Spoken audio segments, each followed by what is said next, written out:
Bueno,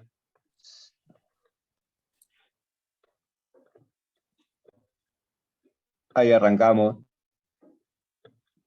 Bueno, buenos días. Hoy toca una de las últimas teóricas, creo que después de esta queda una pequeña parte teórica de presupuesto y de comercialización internacional, de comercio exterior. Así que hoy la idea es profundizar un poco en la cuestión de mercados, sobre todo de mercado de futuros, que es una herramienta que en las últimas décadas ha evolucionado muchísimo. Y bueno, vamos a hacer una pequeña introducción histórica sobre cómo llegamos a tener esta herramienta en el mercado de alimentos.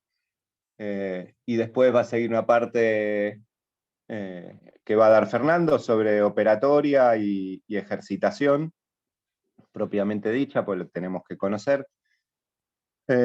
¿Alguien me puede decir qué es lo que estamos viendo en pantalla?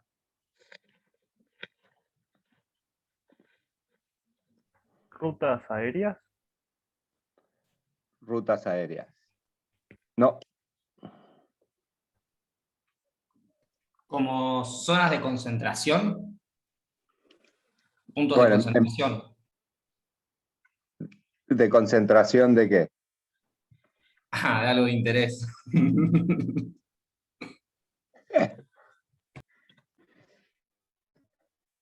Bueno, lo primero que tendrían que haber dicho es un planiferio, un plano del planeta,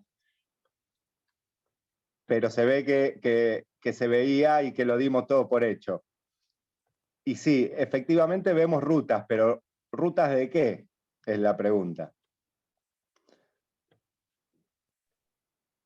De información. De O de mercado, De comercialización. realización. No, lo que estamos viendo son las rutas del flujo digital, de Internet, pero sobre todo del uso de Facebook. Efectivamente, hay un compañero, dijo rutas de concentración, y es de concentración de uso de Internet y de Facebook en particular. Fíjense que hay grandes nodos donde, fíjense en los distintos continentes, cuáles son los que más concentración de información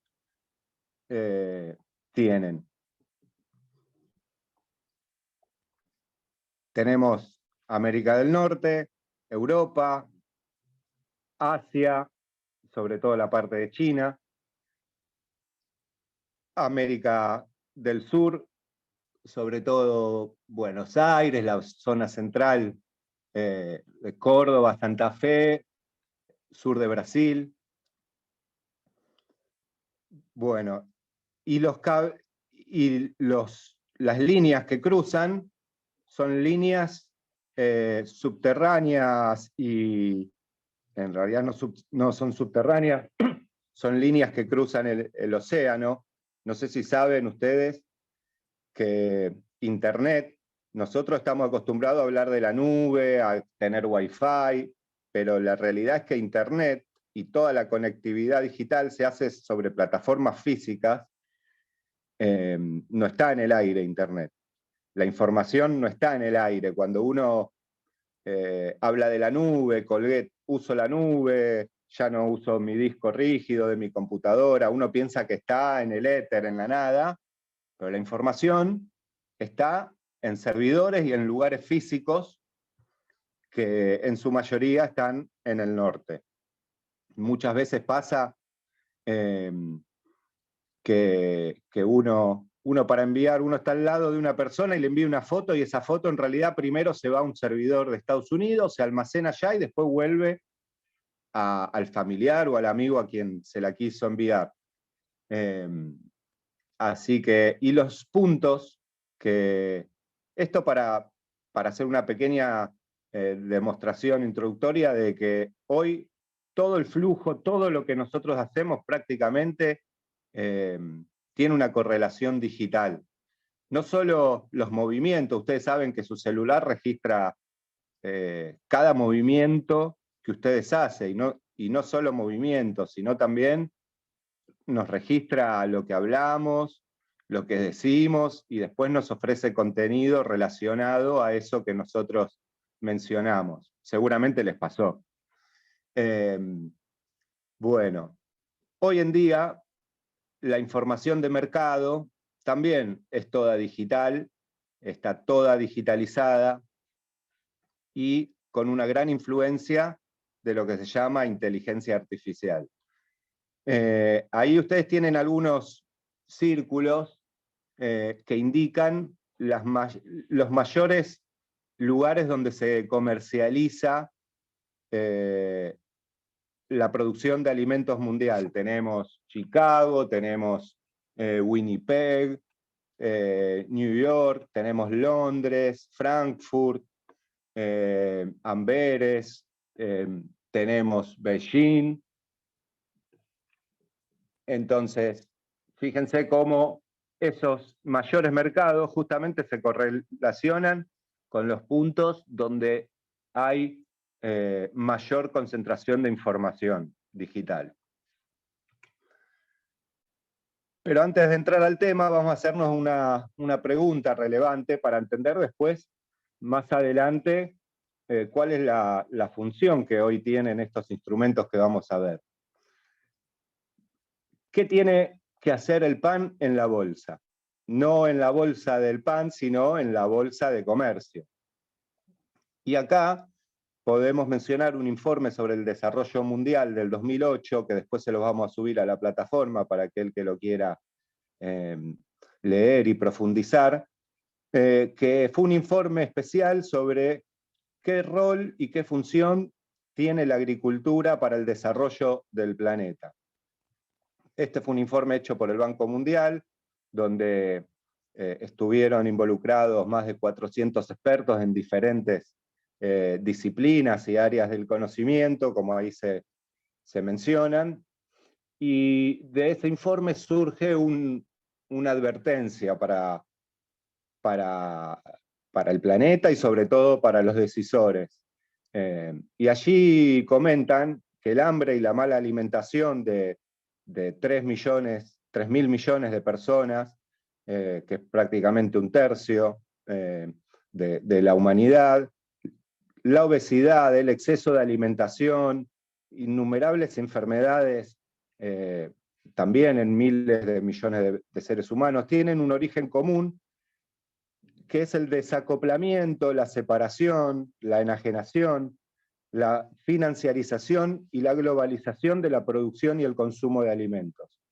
El desarrollo de la agricultura industrial, tal como la conocemos hoy, manipulada genéticamente en combinación con un desaforado comercio mundial, sin barreras, sin restricciones, para la especulación financiera con los alimentos, ya no es una opción válida para el desarrollo de los países y del ser humano. Esto surge de un libro muy interesante que si pueden leerlo, la verdad que es impresionante, que se llama Especuladores del hambre, ¿por qué suben los alimentos?, por Harald Schumann en el 2014, y Harald Schumann es un ingeniero agrónomo, economista alemán, que si lo buscan después en YouTube, tuvo una serie de entrevistas que hizo a distintos economistas del planeta, muy interesante.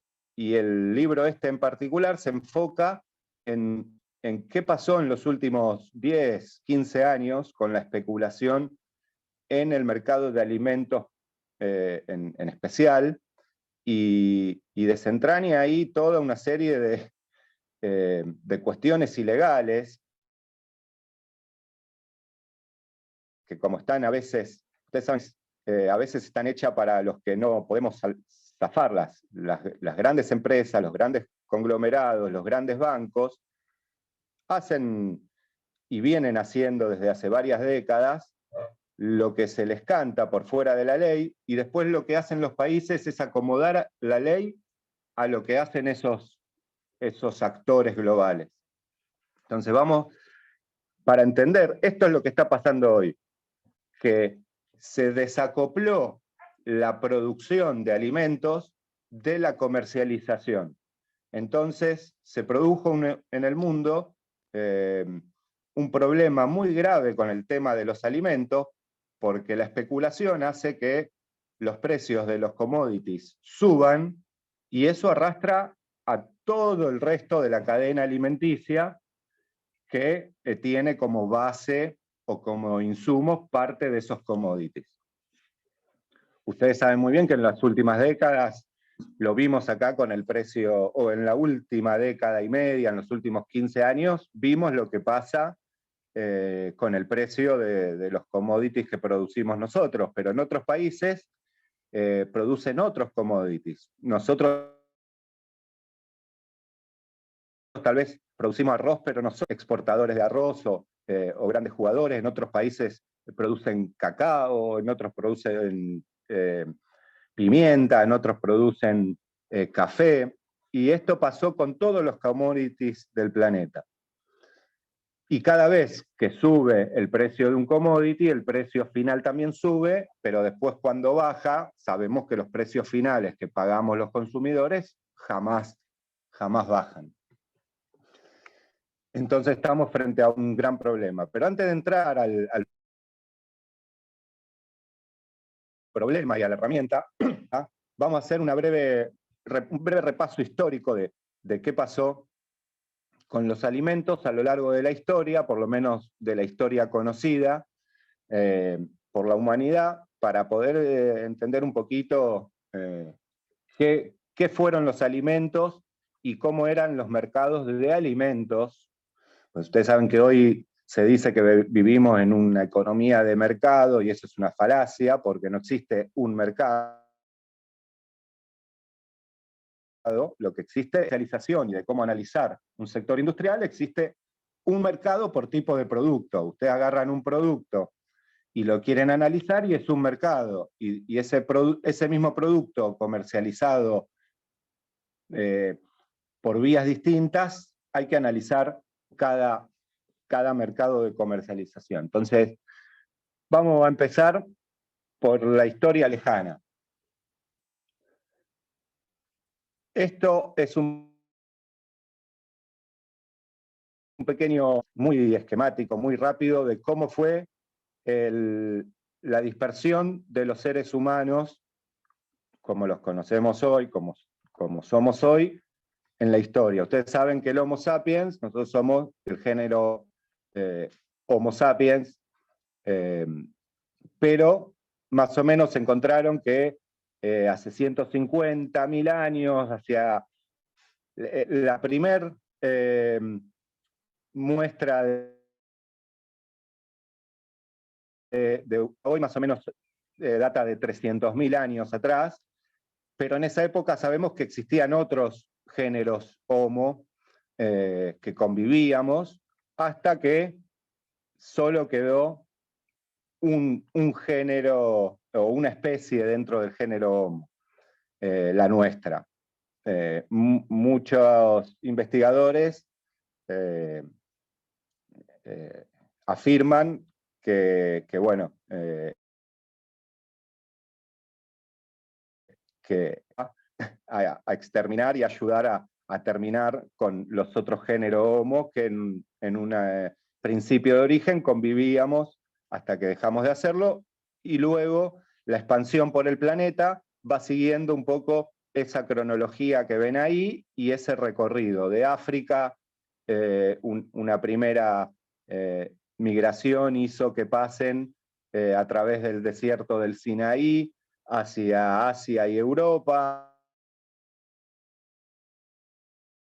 luego India, China, y a partir de ahí una corriente fue hacia el norte y logró cruzar por el estrecho que está entre Rusia y Alaska, que en ciertos momentos del año existen comunicaciones porque se hiela o o diversas cuestiones, lograron pasar de ahí de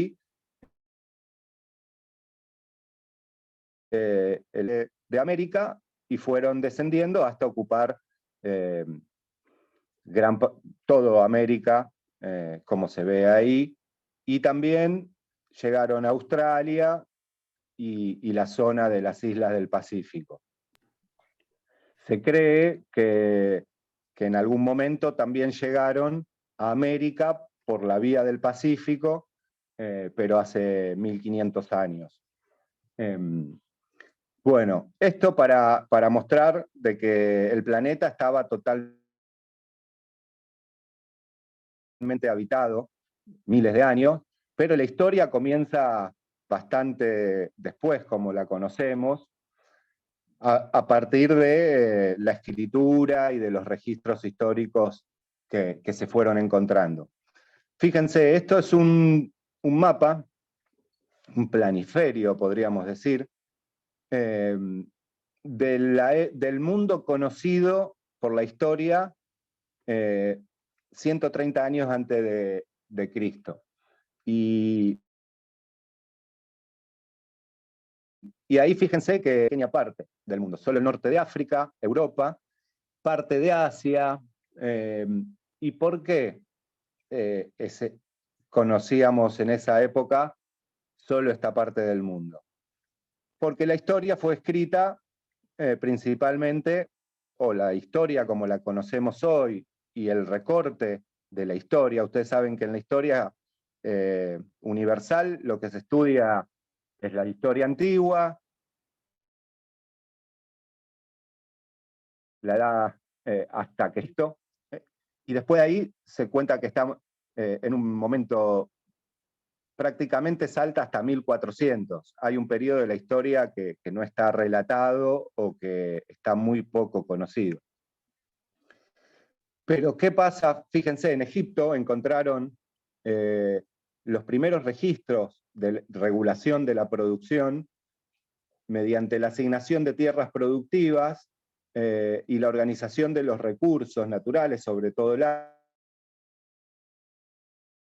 agua, redes de almacenamientos masivos y la forma de gobierno de esas sociedades, de esas civilizaciones, ya 3000 años antes de Cristo establecían una administración y un control de precio y distribución de granos en el territorio muy férreo, porque obviamente la alimentación es una actividad que no fue inventada, sino que la alimentación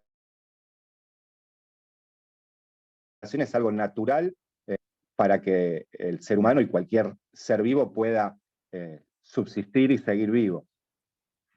Entonces fíjense ahí el planito, fíjense la foto de abajo, a la derecha, que si ustedes lo ven, es prácticamente como conocemos los silos hoy. O sea, no ha cambiado demasiado la forma de almacenamiento, incluso han encontrado en vasijas de miles de años semillas en buen estado, o sea, tecnología de conservación de alimentos. Y ustedes saben muy bien que en Egipto está lo de 7 años de vacas flacas y 7 años de vacas gordas. Bueno, eso viene de Egipto porque en épocas de sequía, fíjense el plano, el mapa de esta zona, ahí se va a agrandar un poco. Fíjense la zona productiva. Ustedes saben que Egipto, todo desierto, pero tiene el río Nilo, que es la fuente de vida para Egipto, y las tierras cultivables son cientos de metros a los costados de la ribera, y después es todo arena, por lo cual cuando el Nilo bajaba, las áreas cultivables quedaban inutilizables, y bueno, eso hizo que el Estado tenga la necesidad de regular la producción y los consumos, guardar la alimentación los años donde no hay. Fíjense, ahora van a ver la foto esa que les decía más en detalle. Fíjense, esos son son siglos, como los conocemos hoy. De 3000 años antes de Cristo pasamos a 500 años ya en el imperio griego, casi empezando el imperio romano. Sófocles, que hablaba del egoísmo eterno del ser humano.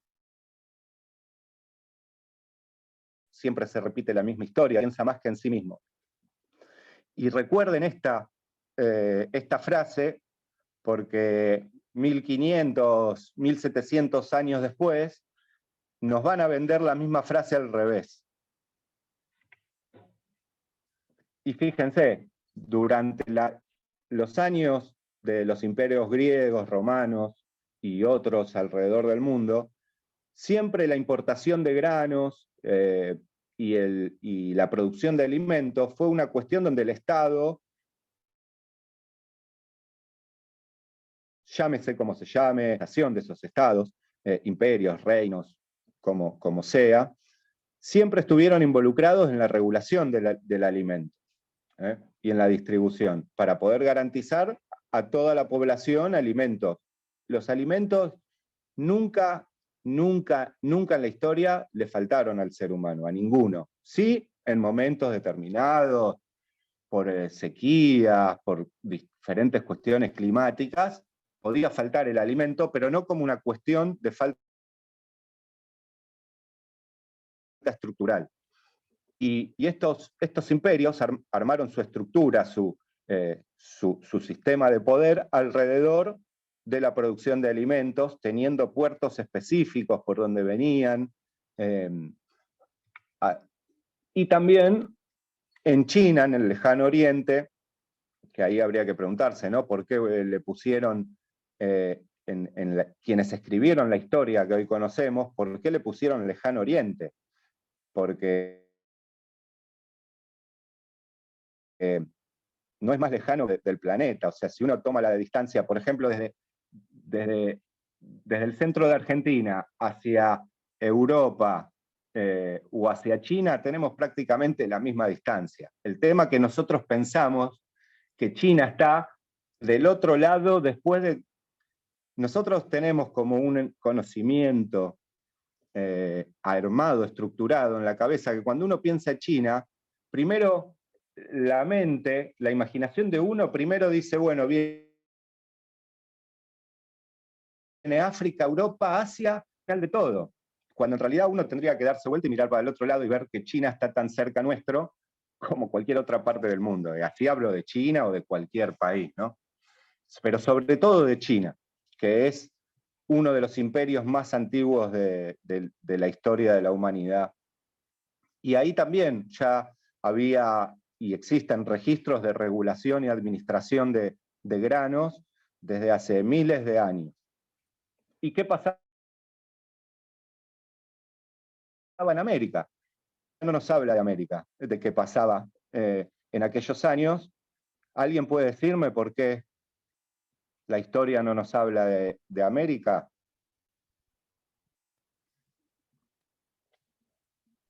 Y porque destrozaron todo, no les importó el pasado de América.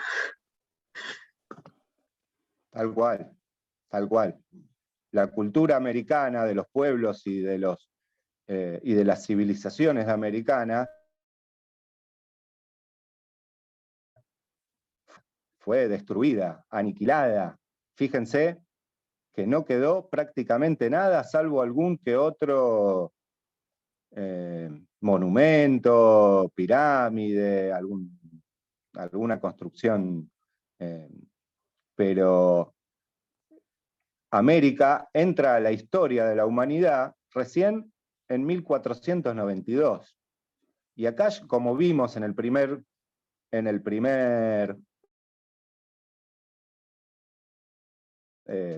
mapa, que América está poblada desde hace por lo menos 12.000 años.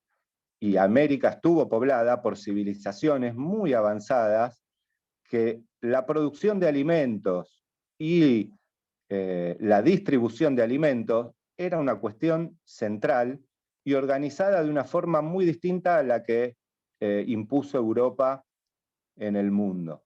que como vamos a ver ahora en un ratito, una forma capitalista de administración y distribución. Y se tiene mucho que estudiar ahora cómo era esa forma, cuáles eran los logros tecnológicos y las formas de organización social de esas civilizaciones borradas de un plumazo, que en realidad no fue un plumazo, sino que fue una explotación y el holocausto más grande de la historia, porque en el transcurso desde que se empezó a conquistar América en 1492, en menos se calcula que murieron en América 100 millones de personas. Obviamente explotadas en las minas de oro, en las minas de plata.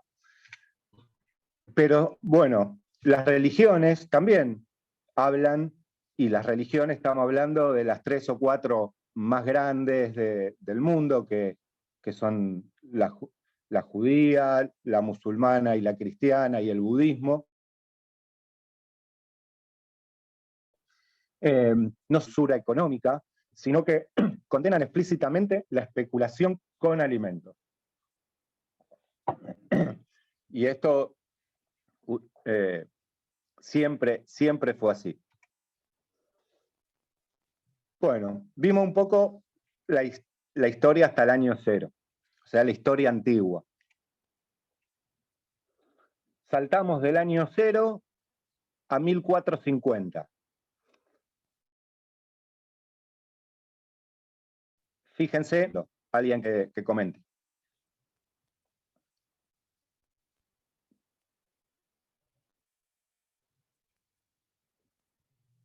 Bueno. Acá. Gastón. Sí. No, a veces se entrecorta. Volví a repreguntar. Ah, bien. Preguntaba qué es lo que estamos viendo en este mapa. ¿Una especie de planiferio? Que es el Un Mediterráneo. planiferio. Pues, Un planiferio. Pensé que era África, Europa y Asia. Pensé que era el Sí, bueno, Mediterráneo. es el ruta de la planiferio. seda. Es el planiferio conocido en esa época. Hoy para nosotros el planiferio es todo el planeta. Pero bien. Fíjense que estamos en 1450, claro, todavía no se había llegado, o por lo menos quienes escribieron la historia de la humanidad no habían llegado, no tenían conocimiento de América. Y otra de las grandes es que los europeos inventaron la imprenta y que China inventó varios siglos antes la imprenta que los europeos. Es más, los europeos pudieron comprar la tecnología china para desarrollar sus imprentas. Esto ya está demostrado que es así, y fíjense que acá el planiferio ya tiene un poco más de detalle que lo que vimos del primer planiferio, donde solo veíamos una partecita del norte de África, una partecita de África y Europa. Entonces fíjense que acá ya vemos bastante más de Asia hacia el este, se ven caminos, pasos por donde, que generalmente esto se fue conociendo a través del cambio entre las diferentes civilizaciones que existían.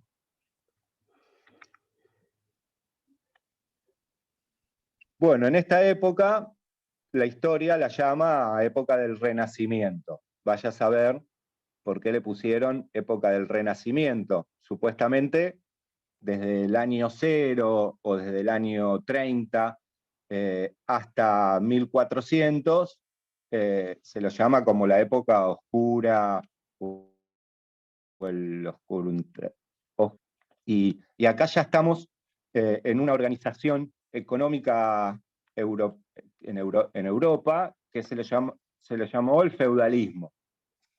Pero en esta época ya estaba incipientemente creciendo una economía monetaria que de a poco fue transformando esa economía feudal en una economía capitalista.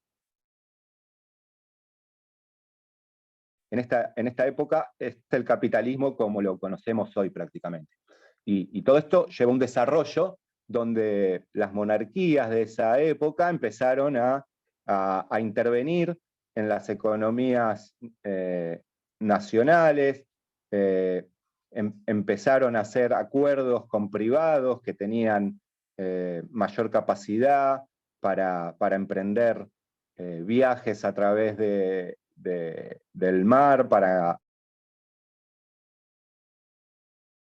poder comercializar con otros. Y así fue como el espíritu de los individuos, el deseo de conquistas, de lucro, de nuevos lugares, fue llevando a que en 1942 uno de estos emprendedores se haya equivocado o no y llegó a América. Este descubrimiento para Europa de un nuevo territorio, no sabían que era un nuevo lugar, sino que pensaban que era el este de las Indias, hizo que algunos países como España, Portugal, y sobre todo Inglaterra y Holanda, empiecen a acumular capitales procedentes de rentas rústicas de las colonias que tenía, por la recaudación y la administración de impuestos estatales, pero sobre todo la explotación de las minas de oro y plata de América, que aumentaron con rapidez la riqueza pública de Europa, la circulación monetaria, y empieza a crecer la demanda.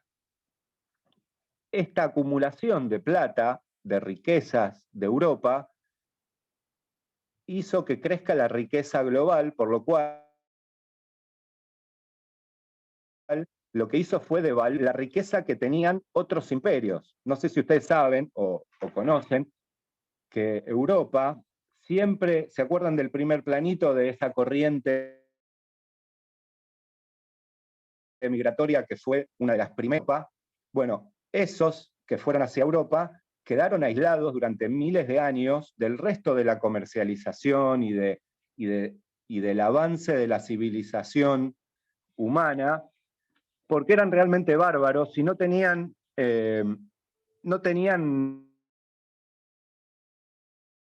nada para intercambiar con el mundo. Es más, el alimento del mundo. Porque así como hoy Europa tiene poco territorio, pocas tierras arables, en esa época también.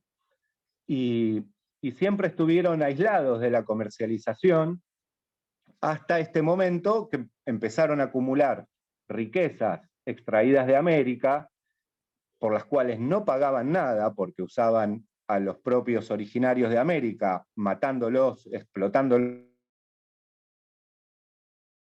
hasta que mueran. Durante, son, como ya les dije, 80 a 100 millones de originarios, además de borrar toda la historia de esas civilizaciones. Y si ustedes van a los textos de esa época, lo primero que hacen los europeos es preguntarse si esos seres que encontraron vestidos con taparrabos, con otro tipo de... Se preguntaban en los primeros textos, se preguntaban si eran o si eran algo más que animales. Y eso fue el argumento que les permitió no tratar a los originarios como seres humanos y prácticamente exterminarlos.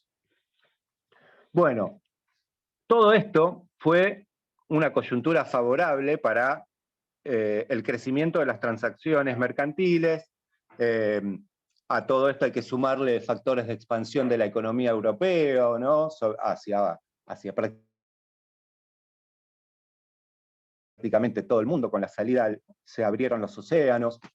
Y bueno, estos grandes descubrimientos geográficos, auspiciados por los nuevos estados que se estaban reorganizando de manera diferente, ya no como reinos, hizo que haya un crecimiento exponencial de la cantidad de mercados en el mundo, la ampliación de fuentes de materias primas, nuevos alimentos, nuevas técnicas de organización empresarial, de producción y de financiación, hicieron que se acelerara el proceso de formación del capital inicial que uno encuentra en los libros de historia, cuando se estudia la historia del capitalismo. Bueno, llegamos a 1530, tenemos el norte de Europa, Amberes y Ámsterdam, donde se abren las primeras bolsas de cereales del mundo. Aquí empiezan a aparecer los primeros precios diarios de esos alimentos, no a futuros, que se referenciaban a barcos que estaban por llegar a estos puertos. Y también, junto a ellos, los primeros intentos de especulación privada. Que la especulación no es más que acaparar demanda para subir precios.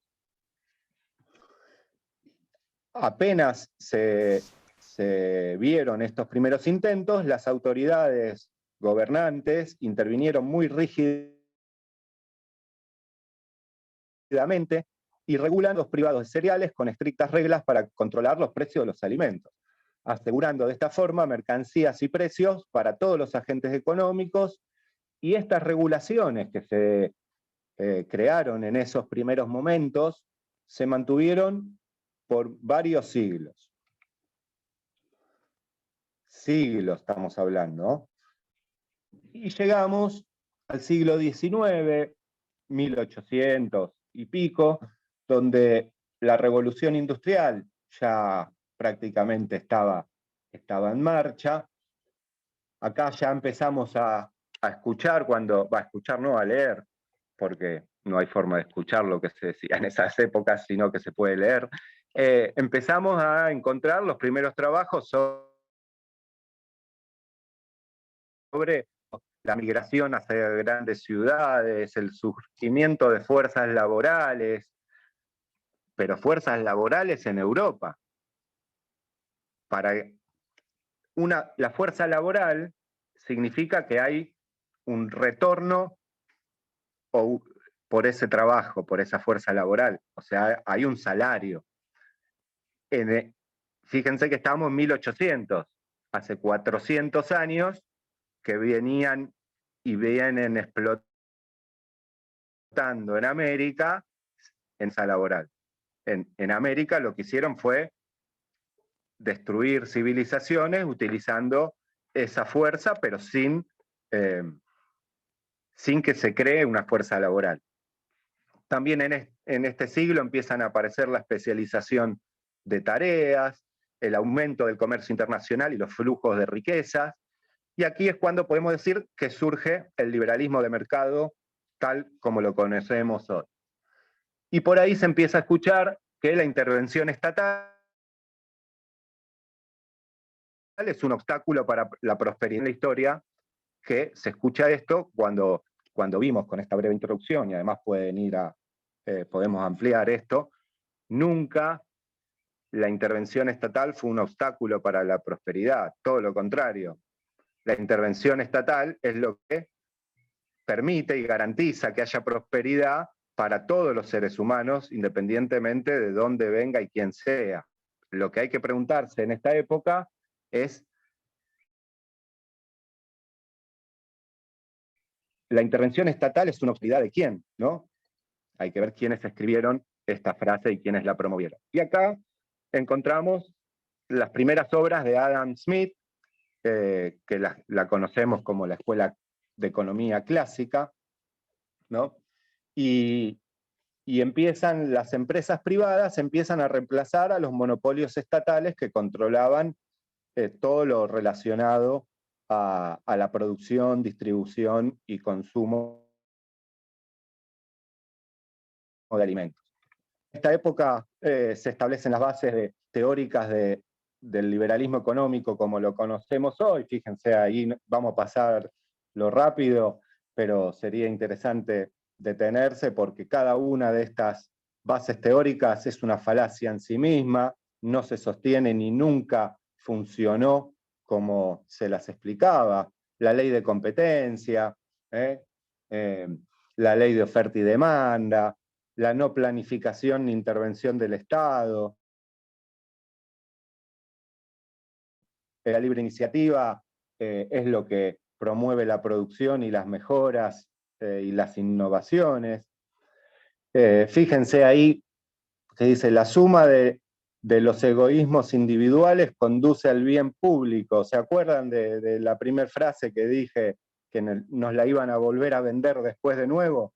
Que Sófocles decía que siempre es igual, que cada uno le importa su interés. Bueno, acá nos venden eso, Sófocles lo había expresado de manera negativa y de manera positiva. Nos dicen que el egoísmo individual de cada uno conduce al bien público. Si alguien me puede explicar la racionalidad y cómo el egoísmo de alguien puede conducir al bien público, se lo voy a agradecer. Y además, acá surge lo de una mano invisible regula el funcionamiento de la economía del mercado. Bueno, reemplazaron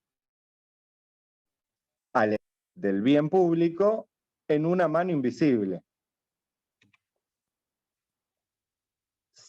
Y llegamos a 1948, donde en Estados Unidos 82 comerciantes, productores y usuarios industriales de granos crean una plaza central para transaccionar conjuntamente sus producciones y fundan la institución que le dieron el nombre de Chicago Board of Trade, que es como aún se lo conoce. Acá, cuando lo crearon, establecieron algunas reglas. La idea de estos comerciantes y industriales fue poder garantizarse, tanto para quienes producían como para quienes industrializaban la mercadería, poder tener precios y certezas del futuro, porque en Estados Unidos sucedía que donde se producía no era donde se transformaba, y además había que distribuirla, y en ciertos momentos de años, por razones climáticas, no podía. Esto hacía que haya diferencias y imposibilidades, y encontraron esta forma de relacionarse para poder tener ciertas certezas. Y acá se establecen las primeras reglas de comercialización a futuro, que son precios negociados públicamente y de forma transparente, a viva voz en esa época. Las normas, obligaciones y los derechos se aplican a todos los participantes. La bolsa de distribución es una contraparte garante de todos los contratos, por lo cual acá ya tenemos dos partes, una que produce, una que necesita la producción, y en el medio una institución que garantiza la relación de esas dos partes. Y se crean los primeros contratos a término o contratos a futuro como los conocemos hoy. En esa época se establecía un margen de ganancia entre más o menos el 8 y el 10% del contrato, o sea, aquellos que se juntaban en esa plaza, un productor que decía tengo tantas toneladas de trigo, y por la otra contraparte un industrial que decía yo te las compro cuando las tenga, y el mercado en el medio garantizaba ese acuerdo, ese contrato, pero se exigían las partes que dejen un margen de garantía, o sea que en ese momento un 10% del contrato para garantizar que esos dos privados iban a cumplir el contrato a futuro. Eso durante años normales. Cuando había años de poca producción, de vacas flacas, se aumentaba a un 15-20% ese margen de garantía. Y este modelo de comercialización, su éxito dio resultado y muy rápidamente fue imitado en todo el mundo, y ahí empiezan a surgir por todo el planeta bolsas de comercialización. Mumbai, Frankfurt, Rosario, entre otras. Desde entonces, este es el instrumento estándar de comercialización de granos a futuro, de commodities,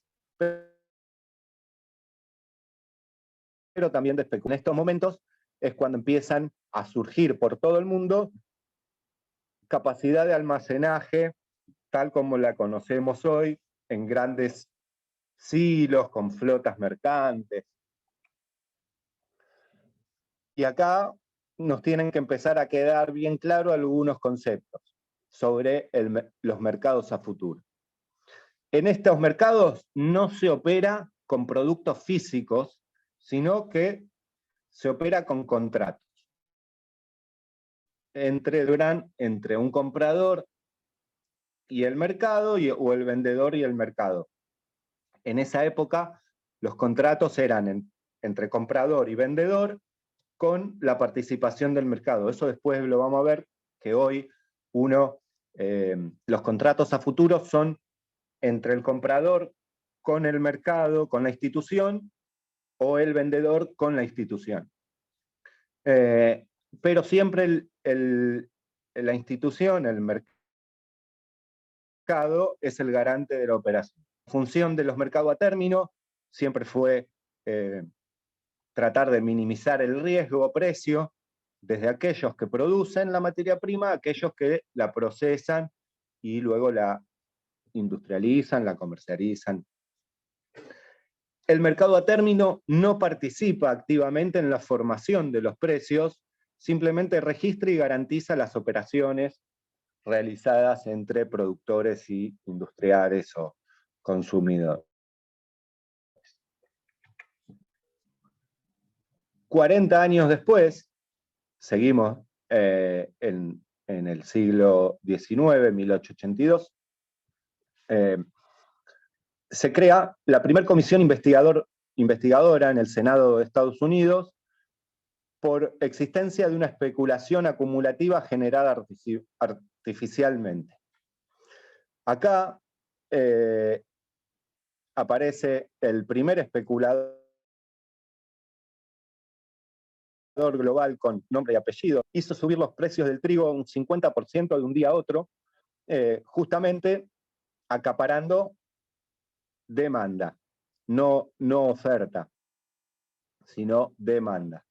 Y este es el momento histórico donde se deja de cumplir el propósito originario de este mercado futuro, de los productores y consumidores, que era simplemente asegurar precios y mercancías futuras.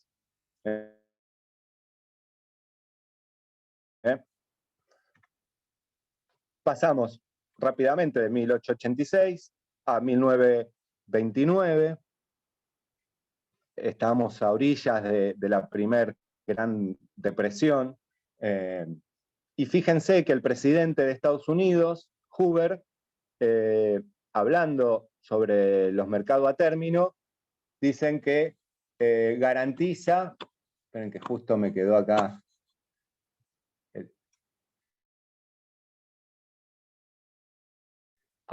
yo justo tengo el cartelito de Zoom que me estaba tapando. Fíjense que el presidente de Estados Unidos, en uno de sus discursos, hablando sobre el mercado a término, expresa que abaratan los costos para agricultores y consumidores porque el mercado a término asume los riesgos. En esos momentos estaba existiendo un descontrol de especulación en estos momentos históricos ya existían las acciones de las empresas, ya existían grandísimas empresas como las conocemos hoy. Y un año después empezó la gran crisis con la caída de las bolsas, sobre todo de Wall Street, pero que arrastró a todo el mundo a esa gran crisis. Obviamente, y fue la primera gran crisis producida por la especulación en las bolsas de comercio. 3 años después, el mismo presidente, fíjense,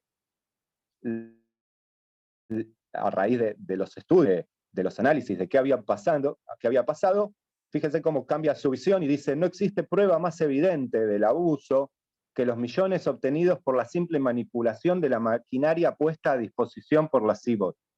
O sea, todos esos instrumentos que se habían creado para garantizar precios estables y que un productor pueda tener una certeza de que lo que está produciendo hoy tenga un precio que a él le sirva en el futuro, fue puesto hacia otros objetivos. En 1936, ya saliendo de la Gran Depresión del 29 y de los años 30, un nuevo presidente en Estados Unidos, Franklin Roosevelt, impone por primera vez supervisión efectiva a los mercados a término y se fijan limitaciones a la cantidad de contratos a término para cada compañía. ¿Esto por qué? Porque se especulaba y la cantidad de contratos que cada empresa no tenía límite, por lo cual se empezaron a comercializar y a hacer contratos por mucha más cantidad de lo que realmente había en producción y de lo que finalmente había en producto físico. Y acá se le pusieron límites a las empresas en unos 500 contratos máximos por variedad, por comprador o vendedor. Y esos eran los límites máximos que podían transaccionar: 55.000 toneladas de trigo o 51.000 toneladas de maíz por contrato. De posición fueron muy efectivos para acotar la especulación, no solo en esos años, sino por más de 60 años. En 1938-39 arranca la Segunda Guerra Mundial. Sabemos que hubo aumento de los precios de alimentos, obviamente, por la guerra que se llevaba a cabo. Termina la Segunda Guerra Mundial y en 1944 se produce lo que se conoce como los acuerdos de Bretton Woods. ¿Qué son estos acuerdos? A grandes rasgos, no hace falta mucho detalle. Tengo entendido que a partir de ahí se toma como patrón dólar en vez de oro. Bien. Tenemos el fin de la guerra con medio planeta destruido, sobre todo Europa, con una necesidad, Europa totalmente destruida, con una necesidad de reconstruirse, y el gran ganador o los grandes ganadores, vamos a romper un poco con la hegemonía, los grandes ganadores fueron Rusia y Estados Unidos. Pero de este lado de Occidente, Estados Unidos se sienta con Europa y con parte de todos los países aliados y llegan a un acuerdo para reconstruir Europa, y esa reconstrucción va a ser financiada por Estados Unidos. Estados Unidos lo que impone es, dice: yo le voy a dar crédito para que ustedes reconstruyan como moneda global el dólar, respaldado en oro. No es que se deja de usar el oro, sino que se empieza a usar como moneda global el dólar, respaldada en oro, que supuestamente estaba guardado en Estados Unidos. O sea, Estados Unidos se había comprometido a guardar oro en la misma cantidad de los dólares circulares.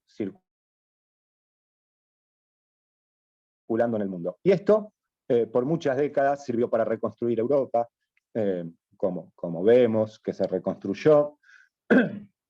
Y durante 40 años hubo una relativa estabilidad y expansión del capitalismo y de la modernidad como la conocemos hoy por el mundo. Y en esos años hubo una estricta regulación de los mercados financieros, porque ya se conocía lo que había pasado cuando no se los regulaba. En los años se estipulaba una paridad de flujo entre las diferentes monedas que cada país tiene, pero siempre en una paridad con las reservas de dólares, y Estados Unidos respaldaba esta paridad con reservas de oro. También hubo estrictos controles a las transacciones internacionales y a los controles de cambio fijo, o sea, los cambios en cada país eran bastante estables, porque como el dólar no fluctuaba, entonces las monedas tampoco fluctuaban en relación a los dólares. Y bueno, el sistema financiero mundial, basado en el compromiso del gobierno de Estados Unidos de mantener estable el valor del dólar como moneda de referencia, y respaldado con reservas de oro como prenda. Llegamos a 1970, en la década del 70, empieza el fin de Bretton Woods, que se mantenía desde 1944, y en los años 70 Estados Unidos estaba en el medio de la guerra con Vietnam, ya hacía unos cuantos años que estaba en guerra con Vietnam, y llega a 1973, y el presidente de Estados Unidos, Richard Nixon, agobiado por los costos de la guerra de Vietnam, decide abandonar el patrón oro, reemplazándolo por el sistema actual de títulos de deuda soberana norteamericana, o sea, papelitos de colores. Y se deja de tener un dólar respaldado en oro, en un material que sabemos escaso, que funcionó durante siglos y siglos como reserva de valor. Y bueno, todos los países firmantes de Bretton Woods abandonan los controles de capital y los tipos de cambio fijo. Los bancos y los fondos de inversión empezaron a crear un sistema financiero global en los que los tipos de cambio fluctuaban en forma permanente, de un país a otro, de una región a otra, y frente a estas fluctuaciones, los mercados, llamémoslo instituciones financieras, bancos, fondos de inversión, los derivados, que eran novedosos contratos a términos netamente financieros para asegurar precios, para asegurar tipos de cambio, tasas de interés. Y la prima es lo que cobra el banco por... Vos cuando querés hacer una transacción con el banco siempre te cobra una prima por su servicio, ¿no? Fíjense que esta prima por servicio se convirtió en la fuente de ingresos más importantes para el sector financiero en todo. Bueno, vamos a pasar esto, no sé cómo venimos de horario. Esto es un gráfico de la deuda de la Reserva Federal de Estados Unidos, de cómo, sobre todo en el punto, vemos cómo viene la deuda de Estados Unidos, siempre fue bastante estable hasta el 2008, donde con la nueva crisis rompen la teoría que la emisión, ustedes saben que hasta hoy acá nos venden que la emisión genera inflación, y acá fíjense cómo salta la emisión monetaria de deuda en Estados Unidos de un día para otro, y no pasa nada, por lo cual la teoría económica es solamente una teoría y rara vez sirve para explicar la realidad. Lo mismo pasó, esto fue también la deuda de Estados Unidos en el 2015, que hoy está pasando de vuelta esto. Ustedes saben que en el en el Congreso votan un límite de deuda, el gobierno emite esa deuda hasta llegar a ese límite y de vuelta tiene que sentarse a negociar en el Congreso, por lo cual hoy estamos en un momento del planeta donde las monedas se las llaman monedas fiat. Después búsquenlo, qué significa que vivamos con moneda fiat. Que de manera simple son papelitos de colores que se sustentan y que, porque todos los usamos y todos creemos en su valor, tiene valor, pero cuando uno va a los fundamentales, a las cosas reales, de cuánto vale ese papel moneda, nos vamos a llevar una sorpresa. Y ustedes saben que hay momentos, en este año, en el 2015, se paró durante varias semanas el funcionamiento de todo el gobierno de Estados Unidos, hasta que pudieron acordar políticamente un aumento de esa tasa de endeudamiento. Con todo este desbarajuste que se crea, en 1980 empiezan a haber crisis de endeudamiento en América Latina, en 1990 aparecen crisis en los países asiáticos y en Rusia, en el 2000 hubo estallido de las burbujas de las .com, en 2007-2008 el estallido de la burbuja inmobiliaria, crisis financiera global, todo esto por especulaciones con los instrumentos de especulación que se crearon. Y siempre se las llaman crisis, ¿no? Pero crisis ¿para quiénes? Porque siempre, con cada crisis, no importa dónde se dé esa crisis, los flujos y las ganancias financieras crecen exponencialmente con cada nueva crisis que se sucede.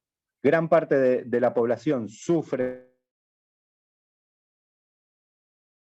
con estos estallidos, las mismas pocas manos que se aprovechan de esas crisis. Bueno, una década importante para entender cómo estamos hoy es estudiar los años 90, donde Internet empieza a surgir y se empieza a expandir, se crea un espacio cibernético global que expone de manera progresiva no solo a los estados y las macroeconomías a la influencia del mercado financiero, sino también a la vida diaria de las personas. En commodities, nosotros tenemos los commodities, ¿no? Tenemos el precio de la soja, del maíz, del trigo, de la cebada, y un índice de commodities es un indicador que tiene una cuota parte de la cotización de cada una de esas monedas. Entonces se crean distintos índices y se puede especular con esos índices. Los operadores empiezan a desglosar las inversiones en un porcentaje en opciones y otra en índices, donde el vencimiento es cierto, pero los índices no tienen vencimientos ciertos. Se anula la ley de riesgo bancario que se había puesto en 1930, que era una ley que no permitía la fusión de la banca comercial y la financiera, o sea, estaba separada la función comercial del banco, que es el banco que nosotros usamos todos los días, de la función financiera, que tenía que ver con resguardar. Había instituciones financieras que resguardan hoy en distintas inversiones para que esas inversiones mantuvieran un valor en el futuro. Se rompe con esta ley y los bancos se pueden fusionar y empiezan a tener la misma función. Bueno, se expande la globalización por todo el mundo, se nos vende y se esparce por todo el mundo lo que son las privatizaciones, legislaciones a medida de ciertos grupos,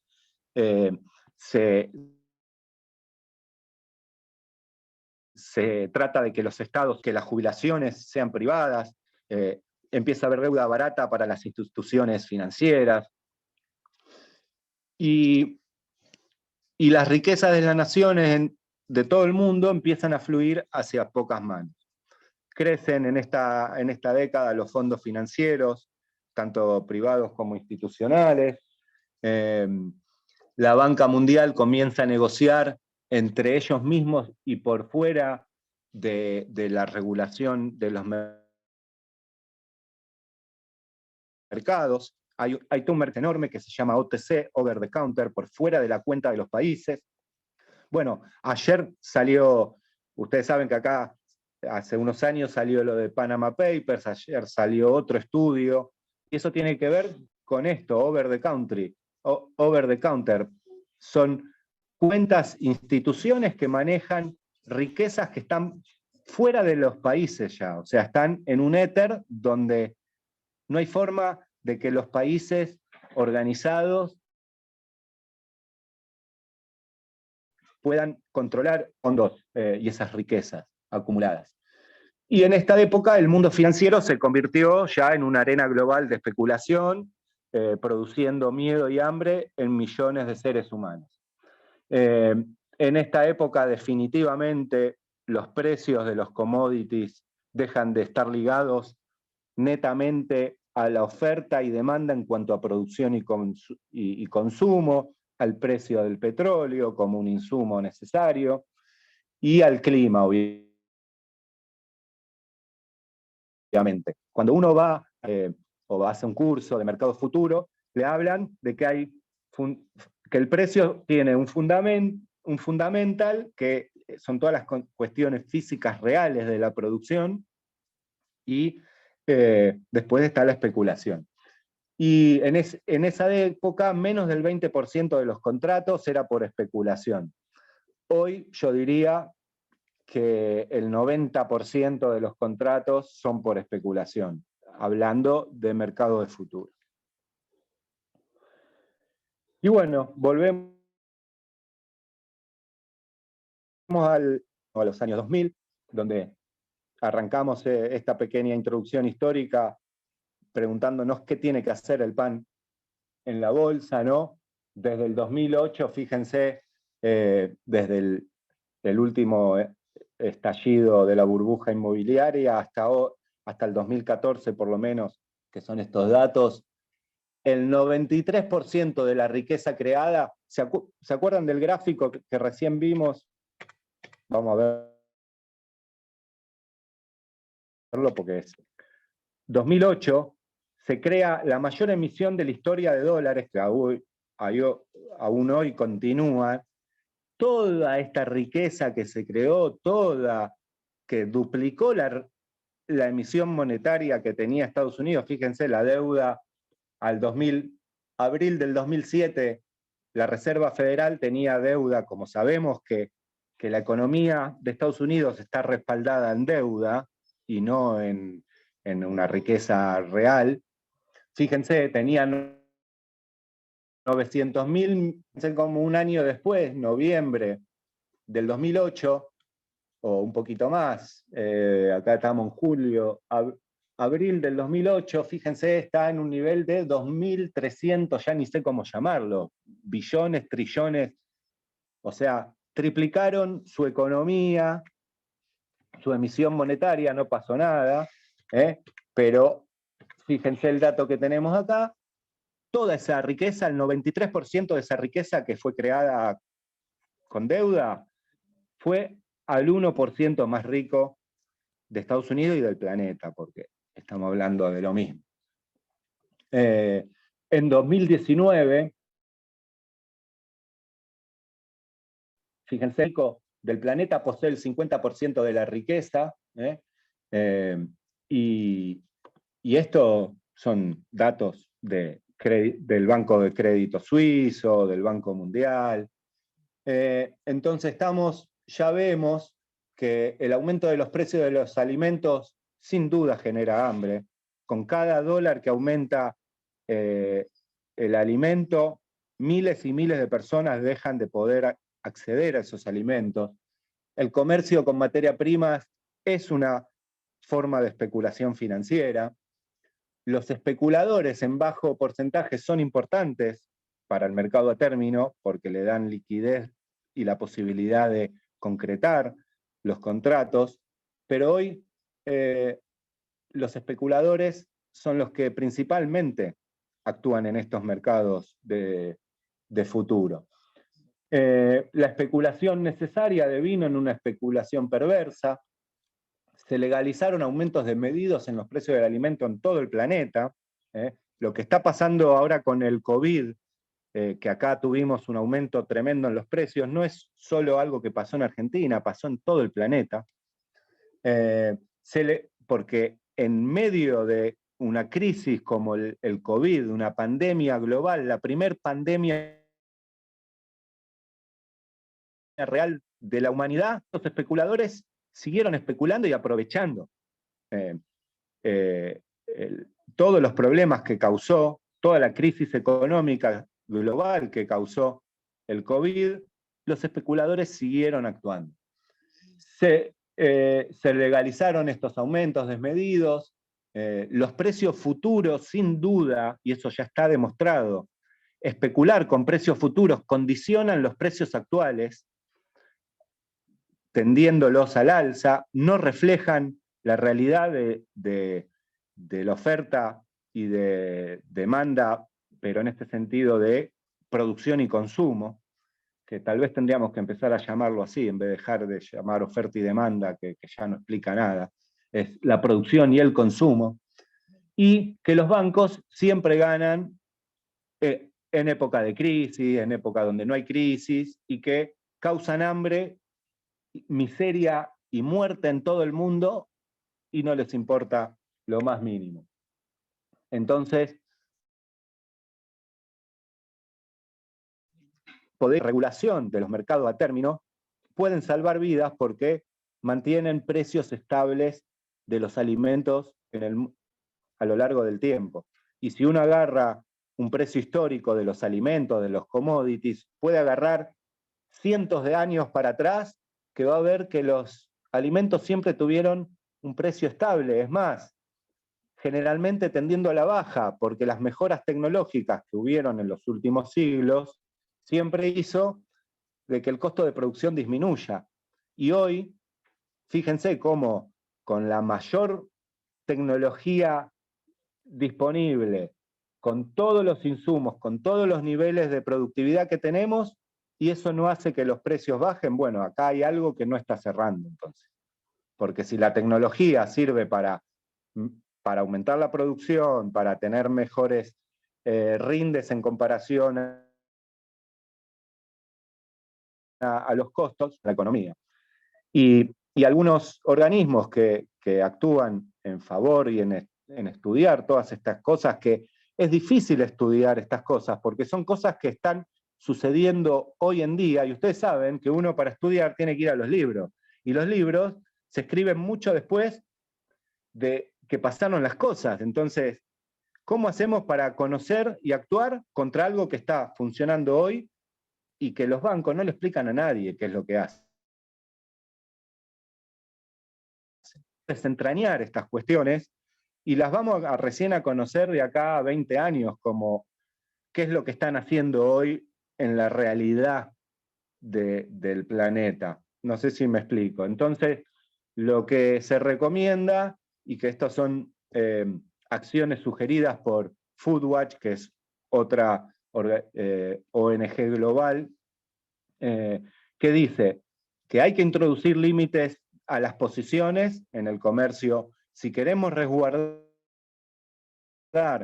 estos productores y que les sirva a la industria y que finalmente les sirva a la humanidad para poder tener un precio cierto y estable de los alimentos, tenemos que poner límite de posición a quienes comercializan. Excluir a los inversores institucionales, financieros del negocio de las materias primas, porque no son ninguna materia prima, son alimentos, y prohibir a los fondos comunes de inversión, a los bancos de inversión, y prohibir los certificados de materia prima, o sea, de que se pueda jugar como si fuera que el precio suba, que el precio baje, y estas cuestiones. Así que bueno, hasta acá un poco de historia que a mí me pareció muy necesario, sobre todo cuando cuando di con este libro y leí lo que los bancos hicieron en los últimos 20 años.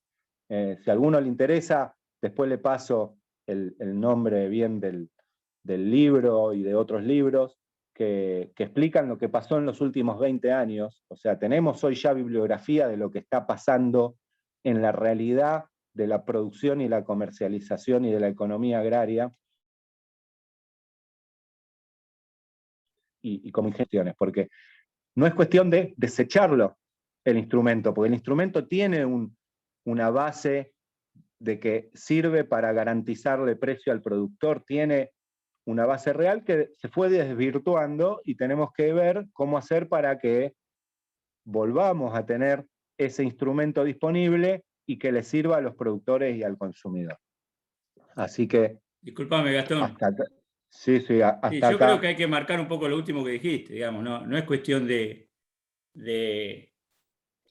ser tan extremista con que los bancos digamos, siempre ganan. Es cierto que siempre ganan, pero digamos, por algo están y hace años que están, ¿no es cierto? Digamos, hay bancos que trabajan bien. Tampoco hay que ser tan extremista de que, bueno, los bancos no sirven y que sacamos todos los bancos. No es así. Ahí, digamos, tratar de ser un poquito más moderado con algunos términos, ¿no? Bueno, no sé si los Sí, digamos, hay que creo que sacar un poco términos, el fanatismo de lado. Me parece el instrumento que tiene... los extremos no sirven acá. No, pero es la Igual se realidad. entendió, Los bancos se más grandes entendió. del planeta están Claro, hablar de los bancos especulando, más grandes del planeta, pero no de todos los bancos, porque no es así. No es así. de los bancos que especulan. Bueno, sería para otra... No, yo a lo que voy es que la mirada tiene que ser un poquito más moderada. Me parece que es demasiado extremista decir que todos los bancos son iguales, y no son iguales, me parece. Que son los más grandes, son, digamos, que siempre han tenido ganancia a través de la historia, eso es cierto, y digamos, ¿no? Todo el mundo lo sabe, ¿no? No, sin duda. Pero hay Acá, bancos cooperativos, por ejemplo, que tienen, digamos, un sentido social que no los podemos meter en la misma bolsa, ¿entendés? sin duda. Sí, me corrijo. A los 5 o 10 bancos más grandes que operan globalmente, Claro. que en las bibliografías le ponen nombre y apellido, y además, si uno lee los diarios, conoce los nombres de estos bancos. Son 5 o 6 en el planeta que hacen estas especulaciones. Obviamente que no. Por eso en algún momento yo nombré que antes había bancos comerciales y bancos financieros, que en la década del 70 les permitieron juntarse. Bueno, hay que volver a separarlo, porque no puede también dedicarse a lo financiero. Pero hoy es un quilombo el sistema bancario. Obviamente, está bien la aclaración. No son todos los bancos. Pero sin duda están operando y uno tiene que morir en un banco o en una institución de estas si quiere utilizar estos instrumentos. Uno como persona no lo puede hacer.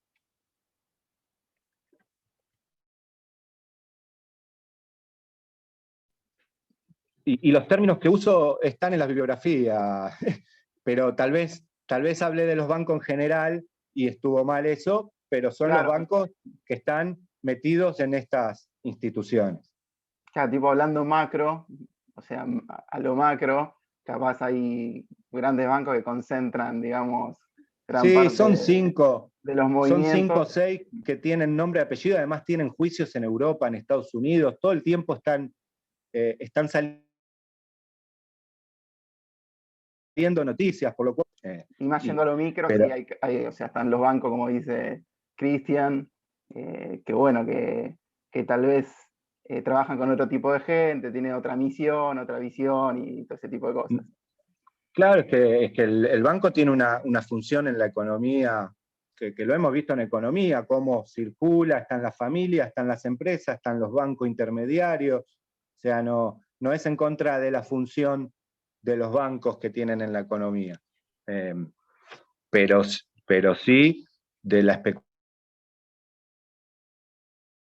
especulación y de cómo crearon ese mundo financiero, esas guaridas financieras que están por fuera de los países. Y bueno, hasta acá la introducción histórica muy rápida, y damos paso. Tal vez hacemos una pausa, 5 o 10 minutos, y... Bueno, si hay alguna pregunta o alguna opinión, el momento. Sí, es interesante escuchar lo que algunos... Claro, claro.